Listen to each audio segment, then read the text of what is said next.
दोस्तों आपका स्वागत है मेरे YouTube channel medico health family 786 में। दोस्तों आज हम बात करेंगे वेट कफ या गीली खांसी के बारे में। दोस्तों आज बात करते हैं इसके कारण की मौसम का बदलाव, ठंडकों में सर्दी का लगना, निमोनियाई इन्फेक्शन इत्यादि के कारण हो सकता है। दोस्तों अब बात करेंगे इससे लक्षण की।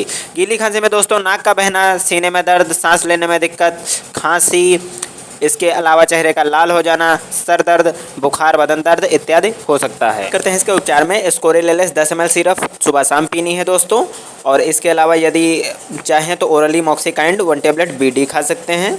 इसके अलावा डेनिम फोर्ट फिजो कंपनी की टेबलेट आती है जिसे भी आप सुबह शाम ले सकते हैं दोस्तों। इसके अलावा यदि बहुत अच्छा रिलीफ नहीं मिल रहा है सपोर्टिव के लिए मेट्रोल टेबलेट भी सुबह शाम चला सकते हैं।